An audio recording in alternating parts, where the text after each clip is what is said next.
Bismillah wa salatu wa salam ala rasulillah wa ala alihi wa sahbihi wa man wala. Amma ba'd, assalamu alaikum wa rahmatullah. Le jeûne de Ramadan arrive, je vais répondre à une question qui se répète souvent de manière synthétique mais un minimum développée avec des arguments. Donc la question c'est le jeûne de celui qui ne prie pas est-il valide? En réalité, cette première question, pour avoir la réponse, nous renvoie à une deuxième question. Cette deuxième question est celui qui ne prie pas est-il musulman? Tout simplement. On ne peut pas répondre à la première sans répondre à la deuxième. Donc celui qui ne prie pas est-il musulman? Il y a unanimité, première chose, sur la mécréance de celui qui renie le caractère obligatoire de la prière. Une personne qui dirait non, non, la prière n'est pas obligatoire, cette personne-là sort automatiquement de l'islam. Tout le monde est d'accord là-dessus, il y a unanimité, ijma. La divergence, deuxième point, elle vient dans le cas de celui qui ne prie pas par paresse. D'accord? Là, il y a une divergence. On a d'un côté un avis qui nous dit celui qui ne prie pas par paresse ou pour toute autre raison, mais sans renier le caractère obligatoire de la prière. C'est-à-dire qu'il ne prie pas, mais il dit oui, je sais que c'est obligatoire, mais je ne prie pas parce que c'est par paresse ou autre excuse non valide. Donc il y a un premier avis qui dit cette personne-là est un mécréant. Et il y a un deuxième avis qui dit non, non, cette personne garde son caractère de musulman, il ne sort pas de l'islam, par contre il est qualifié de grand pécheur. D'accord? On va voir quels sont les arguments des deux côtés. Alors, on va commencer par ce côté-là, les arguments de ceux qui défendent la thèse que celui qui ne prie pas par paresse est un mécréant.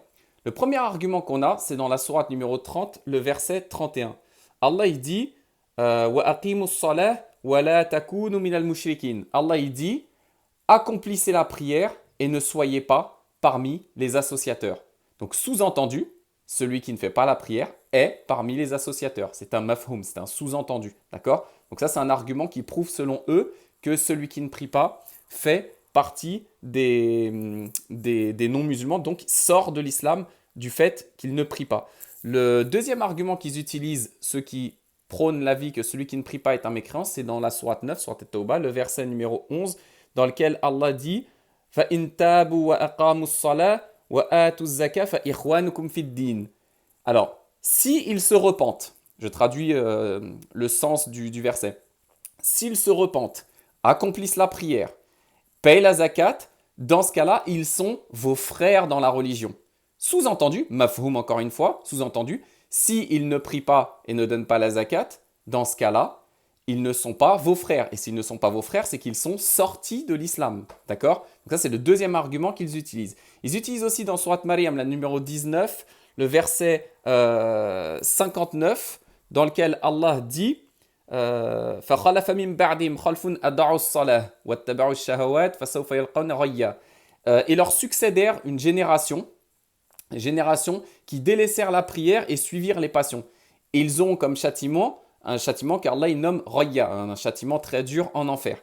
Ils utilisent ce verset en disant, regardez, c'est des gens qui ont délaissé la prière et ils ont comme châtiment, ce châtiment, je traduis pas un Roya, je préfère ne pas traduire, je ne me risque pas dans la traduction de versets de Coran comme ça. C'est un châtiment en enfer. Et s'ils ont ce châtiment-là, leur argument c'est de dire que s'ils ont ce châtiment-là, c'est un châtiment qui est réservé aux non-musulmans. Donc si Allah il les menace de ce châtiment-là, c'est que ceux qui ont délaissé la prière dont Allah parle dans cette sourate, c'est qu'ils ne sont pas musulmans. On a le hadith rapporté par l'imam Ahmed, dans lequel le prophète sallallahu alayhi wa sallam, il nous dit Inna bayna rajuli wa shirk wal kufr tarkus salah. Ce qui sépare l'homme de la mécréance, c'est l'associationnisme, c'est la prière. Donc sous-entendu, celui qui ne prie pas est un associateur, donc sort de l'islam. On a le hadith de Muslim, dans lequel le prophète sallallahu alayhi wa sallam il a dit, un peu dans le même sens que celui de l'imam Ahmed, Al-ahdu baynana wa baynahum as-salah, man tarakaha faqad kafar. Le pacte qu'il y a entre eux et nous, sous-entendu entre les musulmans et les koufars, c'est la prière. Celui qui ne prie pas est un mécréant, a certes mécru, le prophète sallallahu alayhi wa sallam a dit. On a un hadith dans le Nasa'i, je vous le résume parce qu'il est un petit peu long, c'est un homme qui est resté à part, qui n'a pas prié avec les compagnons alors que le prophète sallallahu alayhi wa sallam dirigeait la prière. Le prophète à la fin de la prière, il est parti le voir, il lui a dit « Ma man'aka an tusalliya ma'ana, alasta rajulan musliman » Il lui a dit, pourquoi tu n'as pas prié avec nous? En fait, l'homme avait déjà fait la prière, c'est ça l'histoire. Il avait déjà prié, il n'a pas refait la prière en groupe avec le prophète. Sallallahu alayhi wa sallam. Mais ce qui nous intéresse, Wajhud Dalala, c'est quoi? C'est que le prophète, sallallahu alayhi wa sallam, il a dit, pourquoi n'as-tu pas prié avec nous? N'es-tu pas un homme musulman? Sous-entendu, si tu pries avec nous, c'est que tu es un musulman. Si tu pries pas avec nous, c'est que tu n'es pas un musulman. D'accord? Donc ça, c'est les principaux arguments tirés du Coran et de la Sunna que ces partisans de la mécréance de celui qui ne prie pas par paresse utilisent. Ils utilisent aussi le fait qu'il y a quasi consensus des compagnons sur le fait que celui qui ne prie pas est mécréant. D'accord? Il y a quasi consensus. Hein, la majorité des compagnons disaient que si tu rates même ne serait-ce qu'une seule prière, tu peux sortir de l'islam, hein, comme par exemple Omar al-Khattab était de cet avis-là. Donc ça, c'est l'avis d'une école sur quatre. D'accord? C'est l'avis de l'école Hanbalite. D'accord? Une école sur quatre.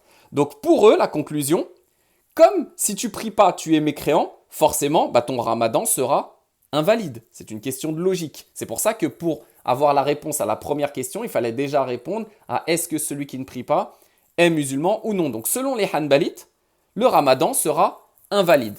Maintenant, on va voir de l'autre côté. Qu'est-ce qui se passe? Ceux qui argumentent en disant non, tu sors pas de l'islam. Forcément, ils ont des arguments. Et vous allez voir que leurs arguments sont forts aussi.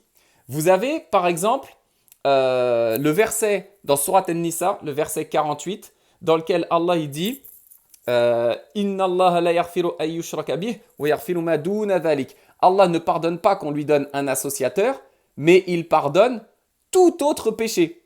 D'accord? Toute autre chose en dehors de l'association, Allah le pardonne. Donc ils disent, c'est un verset qui est clair, qui montre que si tu pries pas, Allah il peut te pardonner, puisque la seule chose qu'Allah ne pardonne pas, c'est shirk. Et là, en ne priant pas, tu n'as pas commis du shirk.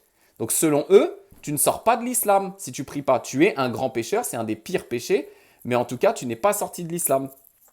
Vous avez sinon le hadith rapporté par l'imam Malik, dans lequel le prophète sallallahu alayhi wa sallam, il a dit que Allah il a prescrit 5 prières par jour et que celui qui les délaisse, il sera le jour du jugement sous la volonté d'Allah. Insha'a adhabahu wa insha'a adkhalahu al-jannah. S'il les a pas accomplis, il est possible qu'Allah le fasse entrer au paradis ou alors le châtie. Ils disent que c'est une preuve comme quoi dans le hadith, le prophète sallallahu alayhi wa sallam, il a dit, celui qui n'a pas fait ses prières, celui qui a délaissé ses prières, il est possible qu'Allah il lui pardonne. Donc ça, c'est le hadith rapporté par l'imam Malik. Vous avez le hadith rapporté par Abu Ya'la, donc hadith Abi Ya'la, dans lequel le prophète sallallahu alayhi wa sallam, il a dit, Man qala la ilaha illallah sadiqan min qalbihi dakhala al-jannah. Celui qui dit la ilaha illallah sincèrement avec le cœur, dans ce cas-là, il rentre au paradis. Donc ils disent, c'est un hadith clair qui montre que le prophète sallallahu alayhi wa sallam, il a lié l'entrée au paradis à la shahada et non pas à la shahada plus l'accomplissement de la prière. D'accord? Donc j'ai mis les principaux arguments. Évidemment, il y en a d'autres, mais vous êtes d'accord avec moi, je ne vais pas vous donner tous les arguments, sinon on en a pour 1 heure. Le but, c'est de répondre avec des arguments, mais résumés. D'accord? Donc ça, c'est l'avis des Malikites, des Chaférites et des Hanafites. C'est l'avis majoritaire. La majorité des savants disent que si tu ne pries pas, tu restes dans l'islam. Par contre, tu es un grand pécheur, tu t'exposes au châtiment d'Allah. Alors pour eux, par contre, le ramadan sera valide, même si tu ne pries pas. D'accord? Donc ça, c'est la réponse à la première question qui passe par la deuxième question. Est-ce que celui qui ne prie pas est musulman? Donc selon eux, comme il est toujours musulman, bah, si il jeûne, comme Allah dit dans le Coran, فَمَنْ يَعْمَلْ مِثْقَالَ ذَرَّةٍ خَيْرًا يَرَهُ وَمَنْ يَعْمَلْ مِثْقَالَ ذَرَّةٍ شَرًّا يَرَهُ. Celui qui fait un atome de bien le verra, celui qui fait un atome de mal le verra. Donc s'il fait son ramadan sera valide, même si à côté de ça il ne prie pas, il s'expose au châtiment, mais en tout cas, ça ne touche pas la validité de son ramadan. Donc voilà, j'espère que vous allez voir plus clair dans cette question-là. Je ne suis pas là pour donner un avis, faire tarjih en disant c'est eux qui ont raison, c'est eux qui ont tort, mais ça fait quand même peur. Ça fait très très peur tout ça. Donc faites très attention, vous voyez, quand même quand vous voyez ça, quand vous voyez que la majorité des compagnons, quasi consensus des compagnons sur la mécréance de celui qui ne prie pas, on est loin, loin, loin de ça. Donc faites très attention à vous. Barakallahu fikum, subhanakallahumma bihamdik, nashhadu an la ilaha illa ant, nastaghfiruka wa natubu ilayk.